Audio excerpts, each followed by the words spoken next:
سالا 2015 دا روژا دوشنبه 26 ماه یکه پشتی بهتری 4 مهین برخوادان و شرکی گران که دا دستان هاتن نویساندن کوبانی هات رزگار کرن و جی کابوسا داعش جی آزاد بو. دیروک شاهده کوبانی به قهرمانی شروان یپگه و یپجه با آلیکاریا پیشمرگیان کجوه داره چونه کوبانی با آلیکاریا هزین هف پیمان ناف دولتی کوبانی هات رزگار کرن. دوی شر گراندا جه هر 4 پرچه این کردستان کردان شهید و برینداردان. کرد لکوبانی بونه یک. کوبانی برازان کرد کرن یک. لسر آخه داعش شکست و کرد لسر پیان من و بمیننجی. کوبانی کو داعش ناولی کربو عین الاسلام عربان ناولی کربو عین العرب نبو عین الاسلام نجبو عین العرب. کوبانی کوبانی ما.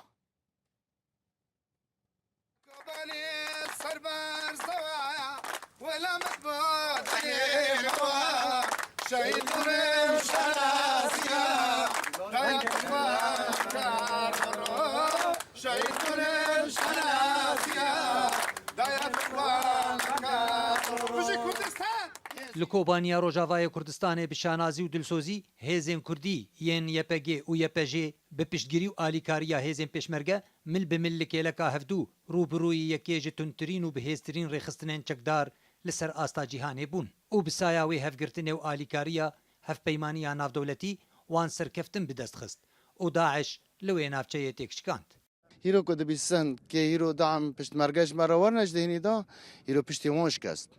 15 ایلونا 2014 بچکین گران کل موصل به دست خسته بون چکدارین داعش ایریشک گران بر سر باجار کوبانی و گندواره وی دا انجام ده در دوره 8 صدی جوی باجاری کنترل کر و نزدیکی 500,000 ولاتی کوچبر و در بون لی بجدار بونا هزین پشمرگه د شرده لکی لکا یپگی و یپجی هیویا سرکفتون و رزگار کرنا کوبانی بهتر بو. ام تخازن بردام که واتشتا و پشمرگه و کرمانجیش که ام تخازن گی بیاک به اش کوانه ما از خازم نخواستم ویر که حتی تالی صالح نمونه مهاتن ام تخازن وگر مال خو جی خو بینا بره کوانه وگر ام سپاسی سرک برزان دکن ام سپاسی کرمانجی دکن 31 دها 2014 هزین پشمرگه به بریارا پارلمنتویا کردستان و امضاکردنا سروک مسعود بارزانی در باسی کوبانی بون که هجماراوان 162 پشمرگه بو. بگهشتناوی هزیجی گوهرین دهف کشه شرده پیدا بو ایدی هزین کردی جی